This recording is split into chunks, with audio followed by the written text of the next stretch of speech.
Ratio analysis. आज हम topic पे डिस्कस करेंगे रेशियो एनालिसिस। एनालिसिस मतलब एनालिसिस करना, विश्लेषण करना, कंपैरिजन करना।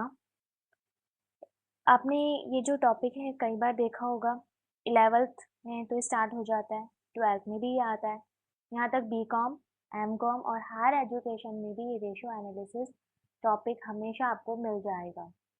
इसका बहुत इंपॉर्टेंट रोल होता है।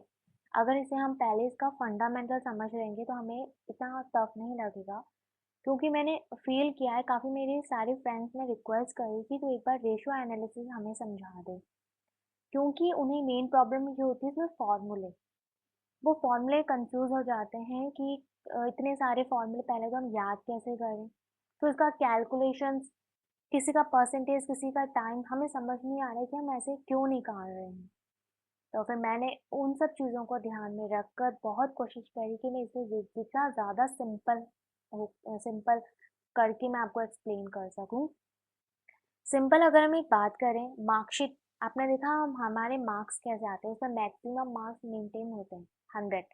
फिर 100 आउट ऑफ हमें मार्क्स मिलते हैं, फिर लास्ट में हमारी परसेंटेज बनती है। तो हमें अगर अपनी परसेंटेज जैसे हमारी बन गई 70%, हम बहुत खुश हो रहे हैं। देखिए हमारे पेरेंट्स बोलेंगे कि 70 क्या लानी थी, हार क्या थी। तो वो जानने के लिए हमें किसी और से कंपैरिजन करना होगा कि हाँ, हायर परसेंटेज कितनी बनी है। हायर परसेंटेज 80 बनी है, 85 रहा है या 90 रहा है, तो उसके अकॉर्डिंग फिर हम अपने आप को एनालिसिस करते हैं कि हमारी कितनी परसेंटेज बनी है, हमारी परफॉर्मेंस कैसी रही है। सेम वही है, किसी भी ऑर्गेनाइजेशन में एक बहुत इंपॉर्टेंट पॉइंट होता है, इसे हम इतना लाइटली नहीं ले सकते। जब एक बार हमें ये समझ में आ जाएगा ना, तो इतना इजी है ना, ये बहुत सिंपल है। आपने एक सिंपल एक और एग्जांपल मैं बताऊं, जैसे कि हमारी मम्मा खाना बनाती हैं, तो उसमें आपने देखा उनके जो मसाले यूज जो होते हैं, कितना नाप तोल के मसाला यूज होता है, क्योंकि अगर नमक ज़्यादा हो गया या मिर्च ज़्यादा हो गई तो सब्जी का टेस्ट बिगड़ जाता है। सेम वही किसी एक ऑर्गेनाइजेशन में एक स्टैंडर्ड रेशियो बनाया गया है, और उस स्टैंडर्ड रेशियो के अकॉर्डिंग उसका लास्ट ईयर एंड में हम कंपैरिजन करते हैं, रेशियो कैलकुलेट करते हैं, एनालिसिस हो जाता है कि हाँ, हमारा स्टैंडर्ड इतना था और उसके अकॉर्डिंग इतना हमारा एनालिसिस है। यहाँ तक कि फ्रेंड्स आपने देखा होगा, या फिर जैसे आप हायर स्टडीज में जाएंगे तो उसके अंदर है इससे रिलेटेड क्वेश्चन है कि एक कोई एक कंपनी है, बैंक से लोन के लिए अप्लाई कर रही है, उसकी एक तरह से उसकी लिमिटेशन से ज़्यादा है। अप्लाई किया, क्यों? क्योंकि उसके इन्वेस्टमेंट प्रपोजल अच्छे हैं। बैंक ऐसे लोन नहीं प्रोवाइड कर देते हैं। सबसे पहले वो किसी भी कंपनी का फाइनेंशियल स्टेटमेंट ज़रूर चेक करते हैं, करंट ईयर का और कम लास्ट ईयर का, उसे क्रॉस चेक किया जाता है। एक रेशियो एनालिसिस पॉइंट यूज किया जाता है, तो उसके अकॉर्डिंग परफॉर्मेंस देखी जाती है कि इसका परफॉर्मेंस क्या रहा है, क्या चल रहा है, क्या ये फ्यूचर में हमारे लोन प्रोवाइड पूरे क्लियर कर देंगे। तो बहुत है तो बहुत इजी चीज़, और बहुत इम्पोर्टेंट का रोल भी होता है। ये हमारे हर एजुकेशन के हर पॉइंट में, यहाँ पे कॉमर्स फील्ड में रेशियो तो इतना आपके टिप्स पे लर्न हो जाना चाहिए। तो मैंने पूरा ट्राई किया है कि मैं इसे एक्सप्लेन कर सकूं। तो हम इसके नोट्स बनाते हैं, इसमें मेरे नोट्स चलेंगे। ओके, तो सबसे पहले हम इसकी डेफिनेशन देख लेते हैं, क्योंकि कभी स्टार्ट करें तो हमसे कोई सिंपल डेफिनेशन ही पूछते हैं, तो सिंपल से सिंपल एक लाइन का डेफिनेशन है कि it's a very useful tool for decision making for any organisation. Decision making में भी बहुत इंपॉर्टेंट रोल होता है रेशियो एनालिसिस का, क्योंकि अब जैसे कि current ratio, current assets divided by current liability, ये तो इतना बेसिक, इतना लॉजिक है कि किसी से भी पूछा जाए तो सिंपल यही। और उसका स्टैंडर्ड रेशियो है 2:1। करंट असेट्स हमेशा करंट लायबिलिटी से डबल होनी चाहिए। तो हमें लास्ट ईयर एंड में रेशियो एनालिसिस होता है डिसीजन मेकिंग में, ये कि कितना हमारे पास फंड अवेलेबल है, कितना हमें डिविडेंड डिक्लेयर करना चाहिए, कितना हमें इन्वेस्टमेंट प्रपोजल लगाना है, कितना हमें फिक्स एसेट्स में इन्वेस्टमेंट करना है, कितना हमें स्टॉक में करना चाहिए। तो उस डिसीजन में काफ़ी हेल्पफुल होता है। तो हम इसके रेशियो एनालिसिस का अगर हम बात करते हैं, नोट्स मेंटेन करते हैं, सबसे पहले रेशियो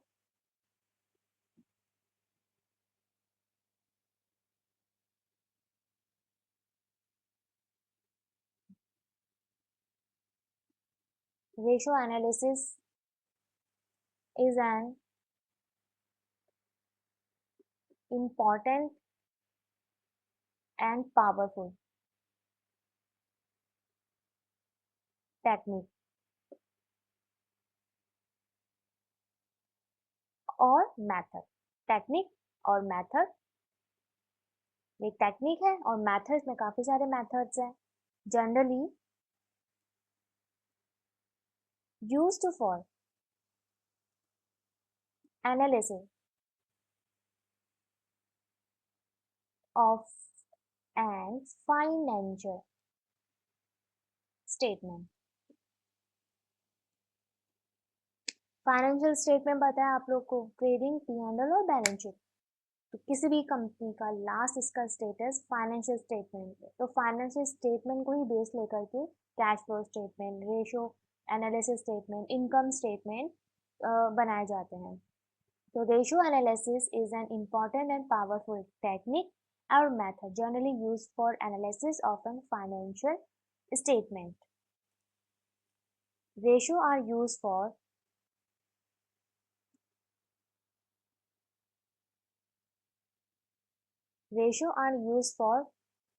बताइए, evaluation the financial statement, financial condition कैसी रहे कि हमारे कंपनी की फाइनेंशियल कंडीशन क्या है. तो ratios are used for evaluation the financial conditions and क्या हो सकती है, परफॉर्मेंस किसकी, ऑफ अ ऑर्गेनाइजेशन. ठीक है. एंड एक को हम लिख सकते हैं कि analysis and interpretation.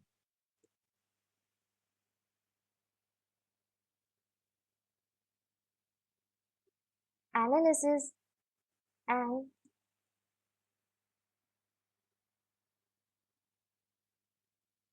interpretation of various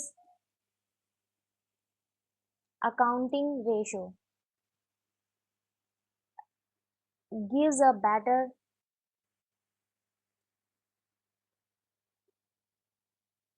understanding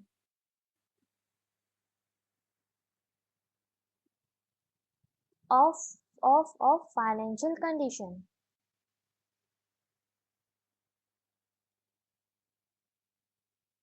and performance of the firm in a better manner. Last, it's a very useful tool.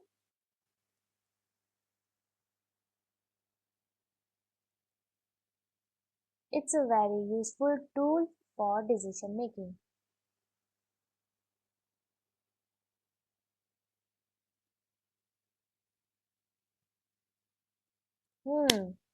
Okay. Ratio analysis is an important and powerful technique or method generally used for analysis of a financial statement. It's a very useful tool for decision making. ठीक है friends.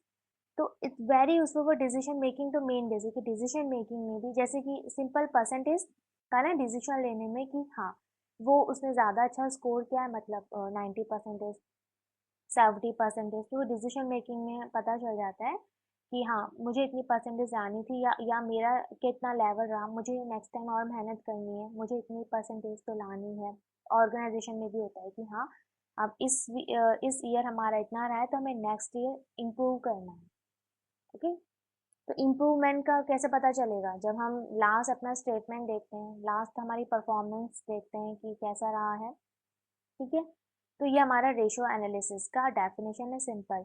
अब types of ratio देखो, simple बहुत easy way में समझिए आप इसे इतना. तो रेशियो ये हो गया. अब types of ratio,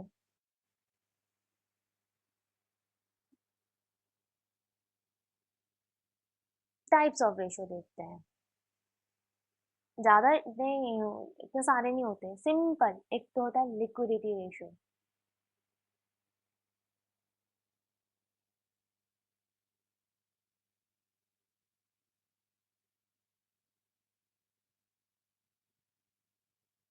liquidity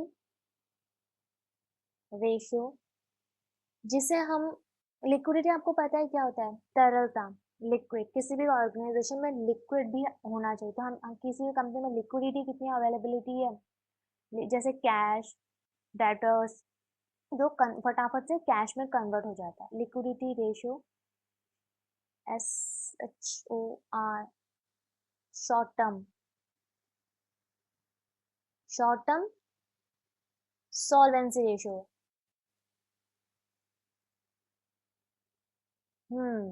solvency ratio मतलब शोधन क्षमता, किसी भी कंपनी में रिडम्पशन, शोधन करने की क्षमता, मतलब अगर सडनली कहीं किसी को पेमेंट करना है तो कितना इतना कैश अवेलेबल है, तो शॉर्ट टर्म पीरियड के लिए, लॉन्ग टर्म पीरियड के लिए नहीं, शॉर्ट टर्म पीरियड के लिए, तो short term solvency ratio. Next, activity ratio, activity ratio जिसे हम क्या बोलते हैं बताइए, activity ratio, turnover ratio, turnover ratio, efficiency ratio,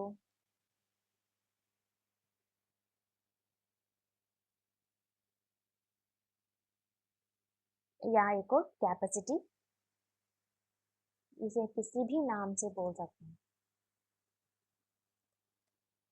activity ratio, turnover ratio, efficiency ratio, capacity ratio, किसी भी कंपनी में कैपेसिटी का क्या रेशियो है, एफिशिएंसी का क्या रेशियो है, टर्नओवर का क्या रेशियो है, एक्टिविटी रेशियो। तो सबसे पहला liquidity ratio, short term solvency ratio भी बोलते हैं। Next, activity ratio, turnover ratio, efficiency ratio, capacity ratio. Next, profitability ratio,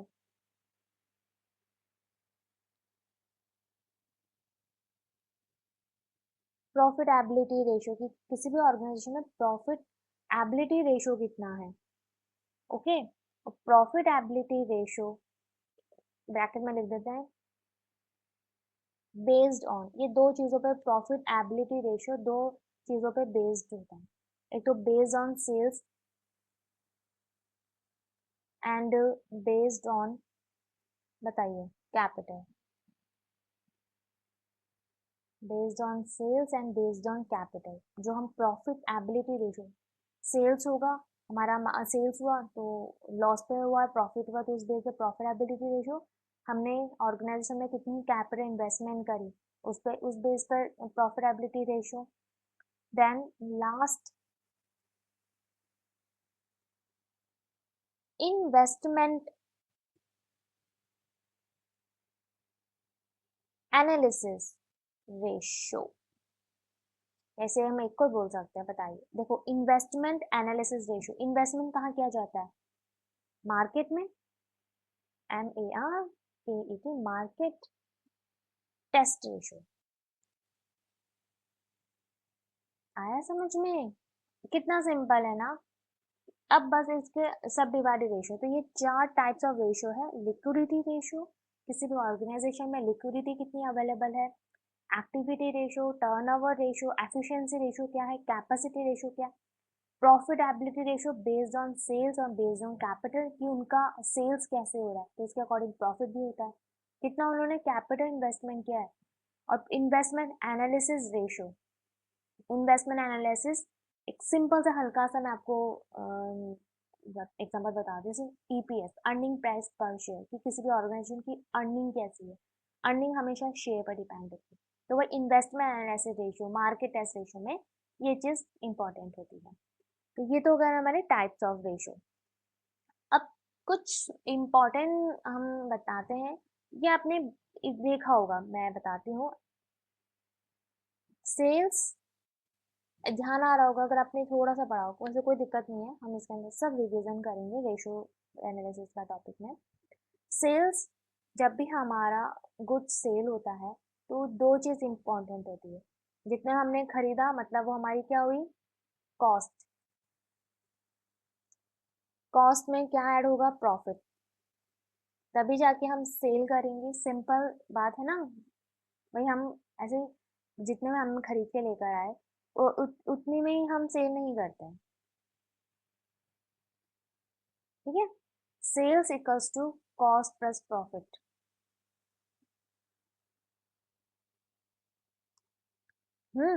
sales equals to cost. कितनी कॉस्ट थी? सपोज हम इसका एक एग्जांपल ले लें छोटा सा। जैसे कि हमने सेल की 150 में कुछ भी सेल किया और वो हम खरीद के लेकर आए थे, सपोज 100 की कोई चीज़ खरीद के लाए थे। तो एक बार बताओ, आप 100 की खरीद के लाए और 100 का बेच दिया, तो बिजनेस में ऐसा नहीं होता है। उसमें हमने अपना प्रॉफिट मार्जिन ऐड किया और उसके अकॉर्डिंग हमने सेल किया, तो निकला कितना इजी था ना ये कॉस्ट। अब इससे अगर आपसे कोई रिवर्स पूछना जाए, रिवर्स में हम निकाल सकते हैं कॉस्ट। कॉस्ट कैसे निकलेगी?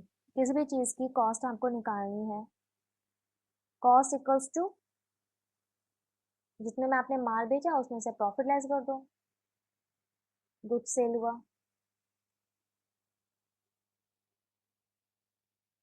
निकल जाएगा कॉस्ट कि कोई किसी ने आपसे पूछा इसकी कॉस्ट क्या है, तो कहेंगे हमने इसको 150 में सेल किया और मैंने इतना प्रॉफिट अर्न किया, तो मेरी कॉस्ट इतनी है। तो इसी तरह से आप प्रॉफिट का भी निकाल सकते हैं। तो आई होप आपको थोड़ा समझ में आया होगा कि मैंने क्या समझाना चाह रही हूँ। तो ये चीज़ आगे तक हमें बहुत काम आती है। ये पॉइंट ये आएगा, फॉलो करेगा इनको कि sales equals to cost plus profit. ठीक है, अब एक एक चीज़ हमने और क्लियर कर लिया। अब नेक्स्ट हम आते हैं कॉस्ट ऑफ गुड्स सोल्ड। नाम सुना है आपने? Statement of cost of goods sold देखते हैं। Statement of cost of goods sold. अब देखिए, यहाँ पे सेल्स तो पता है, सेल्स तो विजिबल है, लेकिन कॉस्ट कैसे निकलती है वो इम्पोर्टेंट है कि हम ये कॉस्ट कैसे निकालते हैं।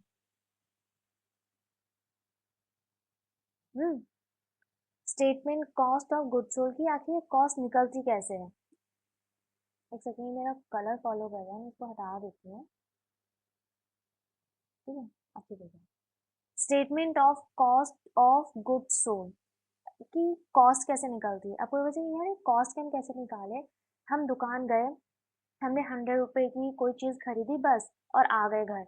नहीं, अगर हम व्हीकल से गए हैं तो पेट्रोल का एक्सपेंस लगा है, पेट्रोल का खर्चा लगा है, 50 रुपये का हमने पेट्रोल डाला, 100 रुपये की हम चीज़ लेकर आए, या फिर 30 रुपये का पेट्रोल एक्सपेंसेस, बाकी हमारी एनर्जी, हमने टाइम भी तो कंज्यूम किया, किसी टाइम लगाया, हम गए, हमने चीज़ देखी, परखी, यह चीज़ सही है, तो कितनी हमने मेहनत करी, तो वो उससे उसमें हमारा प्रॉफिट ऐड हो जाएगा।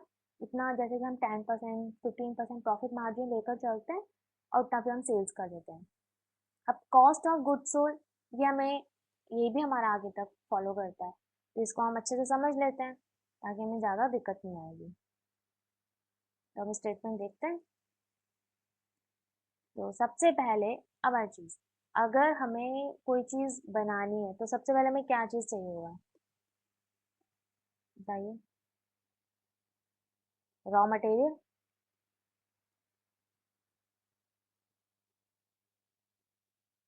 फाइन ना।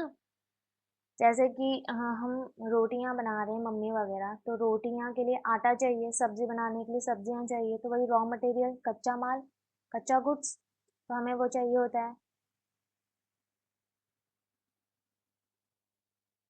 इसे हम ओके, रॉ मटेरियल। फिर रॉ मटेरियल है तो हम खुद, अगर छोटा सा काम हुआ तो हम खुद ही बना लेंगे, लेकिन हमें बहुत बड़ा ऑर्डर मिला है तो फिर हम उसके लिए हमें लेबर की ज़रूरत होगी, डायरेक्ट लेबर।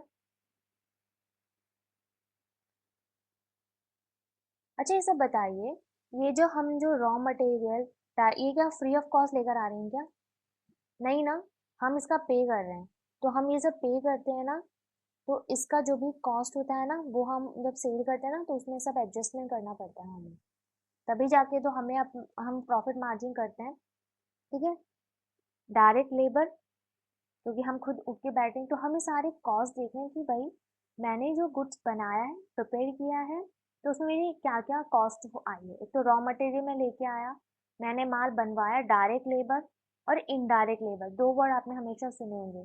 तो देखिए इसमें जो है ना डायरेक्ट लेबर होता है, जो डायरेक्टली मुझे किसी भी माल गुड्स को बनाने के लिए बहुत ज़रूरत है। डायरेक्ट लेबर जब तक होगा नहीं, मटेरियल बनेगा ही नहीं, आएगा ही नहीं वो। मार्केटेबिलिटी, सेल्स करने योग्य मेरा माल बनेगा नहीं, तो that is a direct labour. Indirect labour वो होता है जो गुड्स बन गया, उसके बाद के खर्चे, उसको मार्केटिंग करना, एडवर्टाइजिंग करना, कैरेज देना, भाड़ा देना, इधर से उधर ले जाने, वो आता है इनडायरेक्ट लेबर। एम्प्लॉयज वगैरह काम कर रहे हैं, मेंटेन कर रहे हैं, डायरेक्ट लेबर हो गया। फिर एक एक्सपेंसेस और depreciation.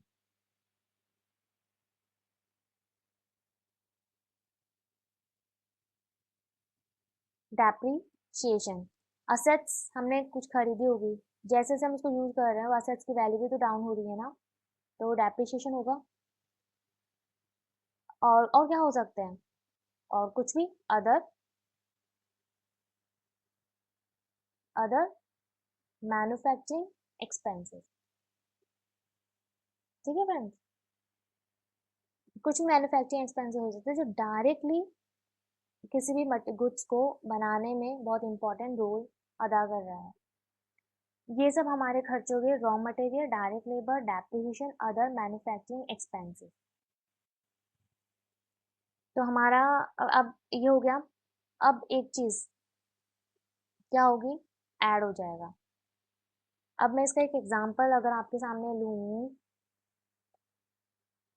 Opening stock of WIP, आया समझ में?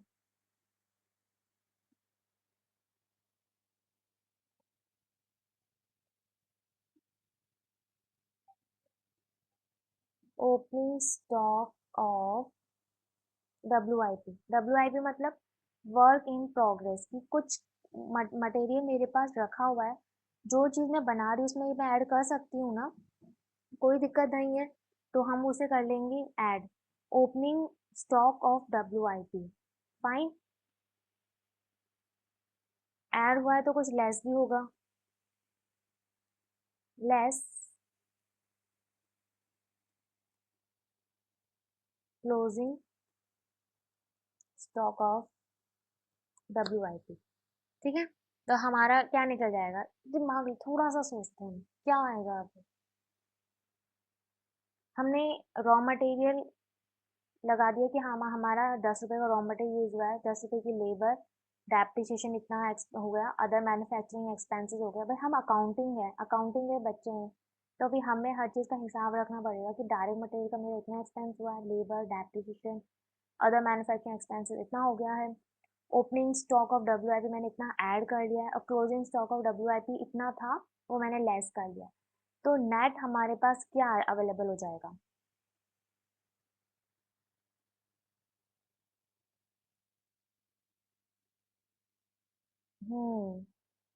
Cost of production. Cost of production आ जाएगा हमारा, समझ रहे हैं आप?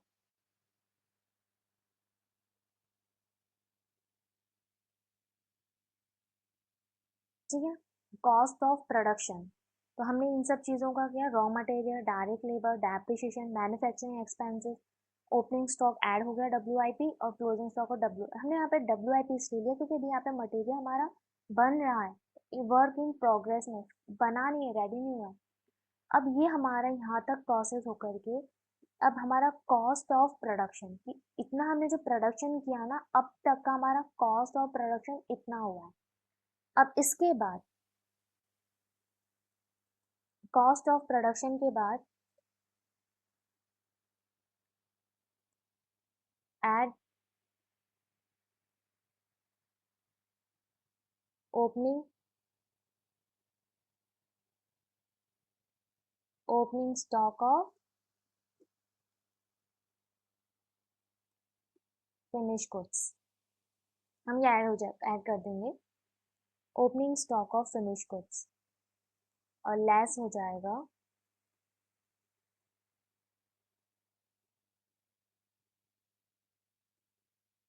Closing stock of finish goods. Fine. वो हो गलती हो गई, गुड्स। ठीक है,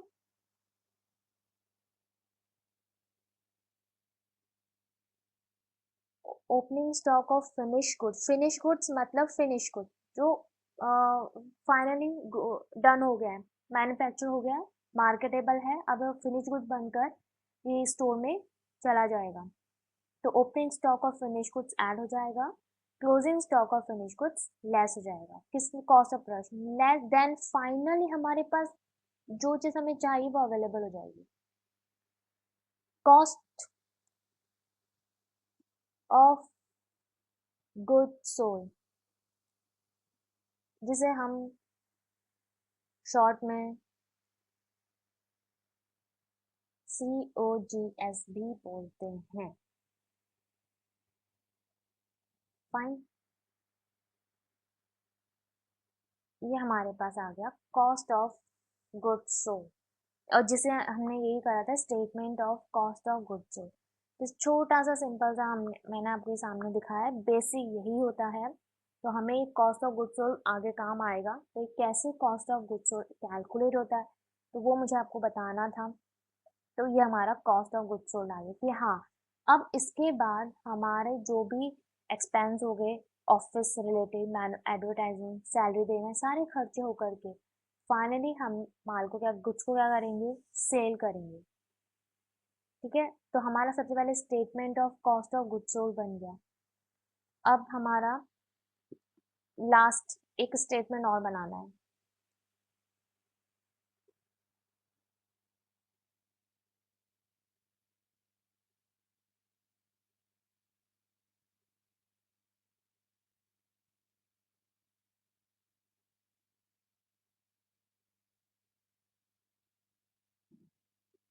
statement of profit and loss account,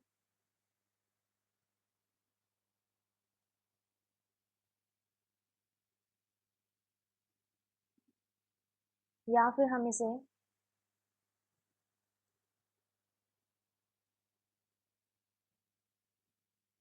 income statement भी बोलते हैं। इसे हम हाईलाइट कर दें।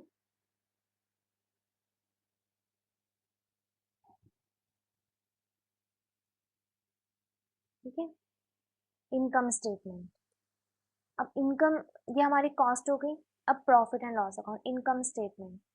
अब इसके बाद हम क्या करेंगे, सेल करेंगे।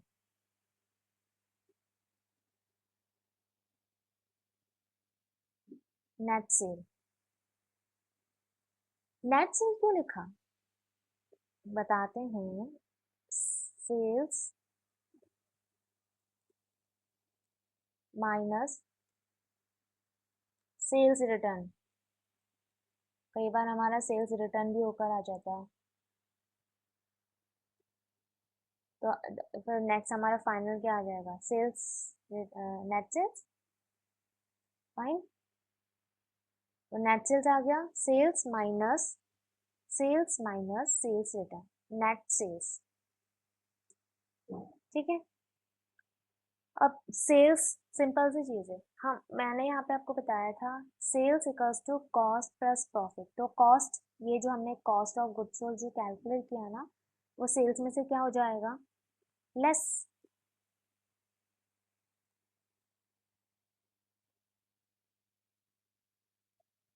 Less cost of good sold,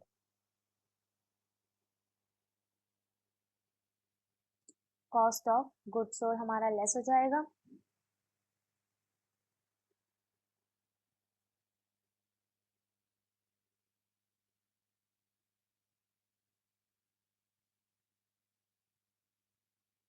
cost of good sold. अब इसके बाद बताइए क्या आएगा, sales equals to cost plus profit. तो cost, sales minus profit cost. अब net sales minus cost of goods sold, हमारे पास आ जाएगा ग्रॉस प्रॉफिट।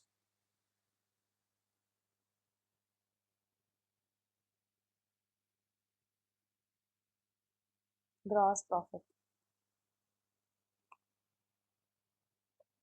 p छोटा हो गया। ओके, प्रॉफिट, ग्रॉस प्रॉफिट, इसे हम हाईलाइट कर देते हैं।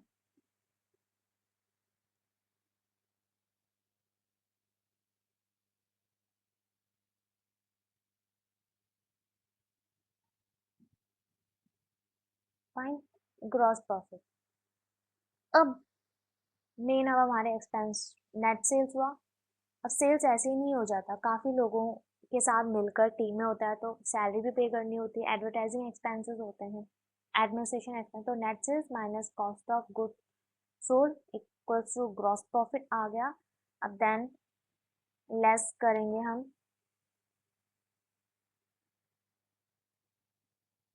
Selling and distribution expenses.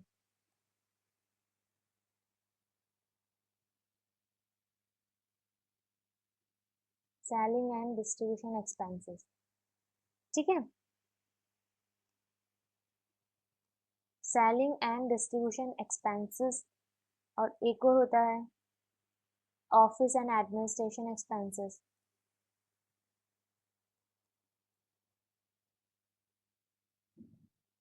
Office and administrative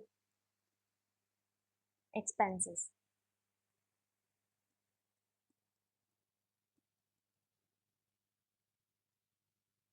ये लेस हो जाएगा, ये ये लेस हो जाएगा, ठीक है। देन ये हमारे सारे एक्सपेंसेस हो गए। अब अगर हमारी कोई इनकम हुई, कोई भी अदर इनकम चलती है, जो बिजनेस है, हम इन्वेस्टमेंट भी करते हैं, कहीं से भी हमें रेंट वगैरह भी मिल रहा होता है, तो उसे हम बोलते हैं अदर इनकम, या इनडायरेक्ट इनकम भी बोल सकते हैं मुझे,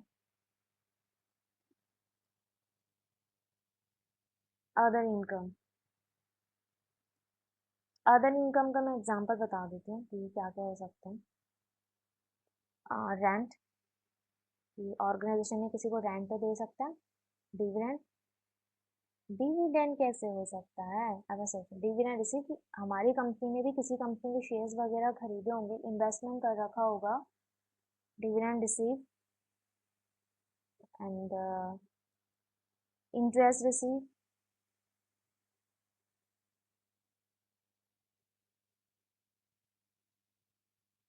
फाइन। अदर इनकम होती है, वो ऐड करेंगे, एक तरह से पॉकेट में आ रहा है ना कंपनी के, चाहे इनडायरेक्ट इनकम हो बट हो रहा है इनकम, क्योंकि बिजनेस है, और बिजनेस के वे में उसने किसी कंपनी के शेयर्स वगैरह खरीदे हो, रैंक पे कुछ दे रखा हो, उसका रैंक मिल रहा हो, तो इसे हम अदर इनकम बोलते हैं। तो हमारी ऐड हो गया अदर इनकम। तो अदर इनकम को मैं इसको थोड़ा सा हाईलाइट कर देती हूँ, ठीक है। ऐड हो गया हमारा अदर इनकम। देन अब हमारा क्या आ जाएगा, अब हमारा आ जाएगा नेट सेल्स में से cost of goods sold less हो गया, ग्रॉस प्रॉफिट, ग्रॉस प्रॉफिट में से बाकी सेलिंग डिस्ट्रीब्यूशन एक्सपेंसेस सब लेस हो गए, अदर इनकम ऐड हो गई, नेट, नेट तो हमारे पास आएगा profit before interest and tax.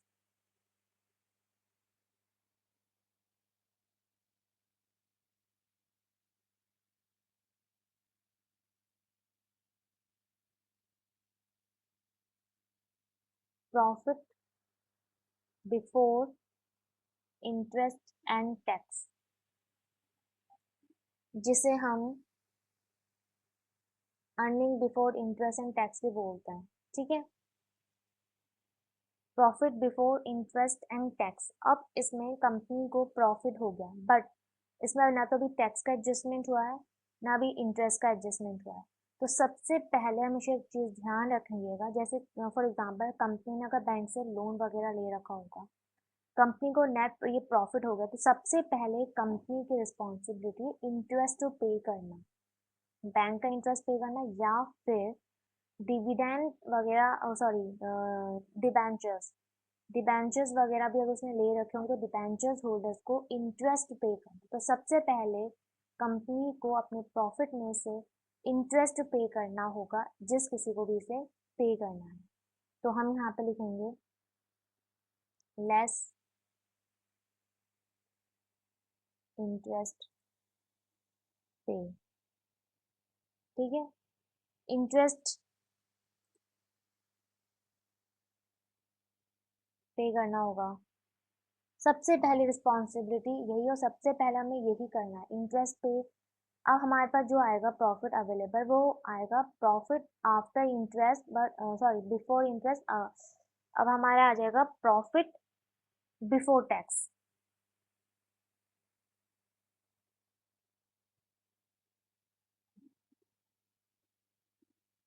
Profit before tax, जिसे हम पीबीटी भी बोलते हैं। फाइन। प्रॉफिट ईबीआईटी, ईबीआईटी में सबसे पहले हमें इंटरेस्ट पे करना होगा, उसके बाद हमारे पास आ जाएगा प्रॉफिट बिफोर टैक्स, मतलब अभी इसमें टैक्स का एडजस्टमेंट नहीं है, उससे पहले का पीबीटी है। फाइन। अब हमारा नेक्स्ट स्टेप क्या होगा? सिंपल, टैक्स लेस करेंगे।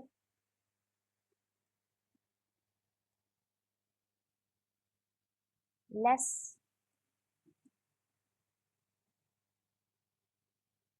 प्रोविजन फॉर टैक्स, जो भी टैक्स रेट होगा वो हम क्या करेंगे, डिडक्ट कर देंगे।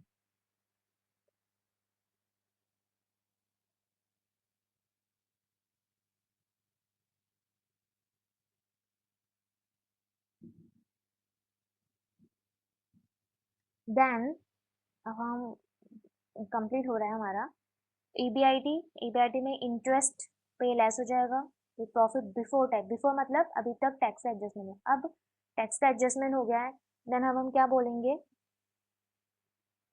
It will become profit after tax. और ये रेड कलर क्यों आ गया है?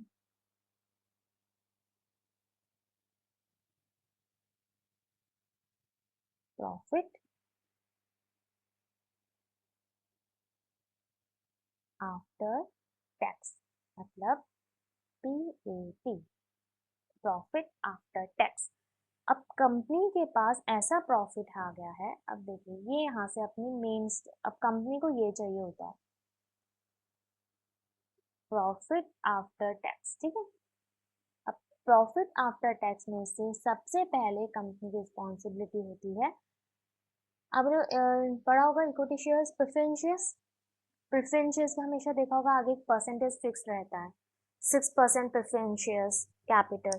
तो वो परसेंटेज क्या शो करता है, वो डिविडेंड को शो करता है कि हमेशा प्रेफरेंशियल होल्डर का डिविडेंड फिक्स रहता है, ठीक है। इक्विटी शेयर होल्डर का डिविडेंड फ्लक्चुएट होता रहता है, प्रॉफिट अवेलेबल होगा तो इक्विटी शेयर होल्डर को डिविडेंड मिलेगा, अदरवाइज नहीं मिलेगा। तो प्रॉफिट आफ्टर टैक्स में से मतलब सबसे पहले प्रॉफिट में से हम डिविडेंड प्रेफरेंस शेयर होल्डर को प्रेफरेंस शेयर्स डिविडेंड देंगे, ठीक है। तो प्रॉफिट बढ़ेगा या घटेगा? लेस, लेस करेंगे हम पी प्रेफरेंस शेयर डिविडेंड।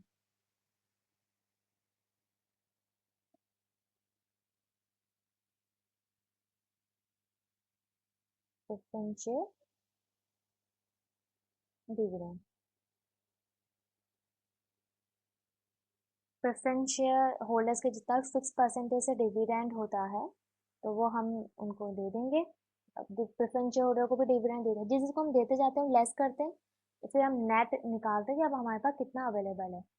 देखा होगा आपको जितना भी पॉकेट मनी जितना भी आपको पेरेंट्स से मिलता है उसमें से कितना कितना आपने एक्सपेंस किया है, कितना आपने फ्रेंड्स को दिया है, कितना आपने किस पर खर्च किया, वो सारे लेस करके आप नेट देखते हैं कि अब मेरे पास कितना अवेलेबल है, अब ये मुझे खुद पर इन्वेस्ट करना है।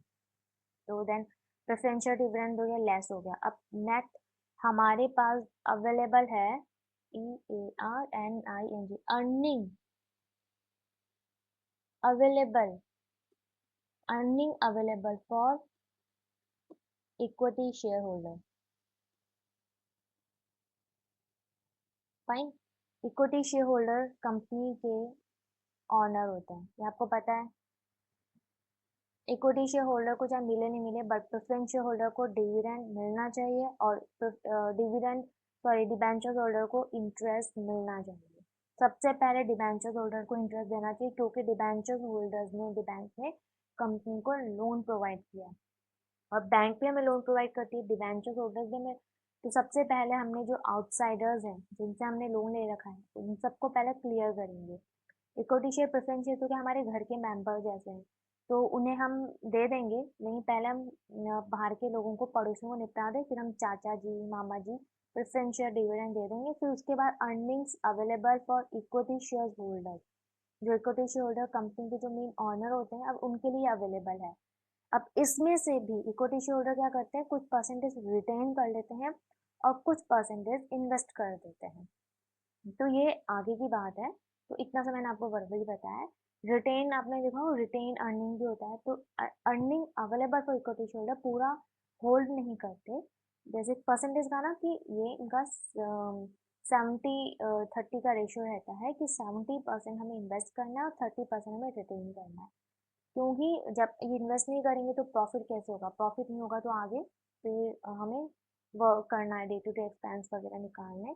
तो ये हमारा आज तक का बेसिक हमने देखे। अब नेक्स्ट वीडियो में हम रेशियोज के फॉर्मूले समझेंगे।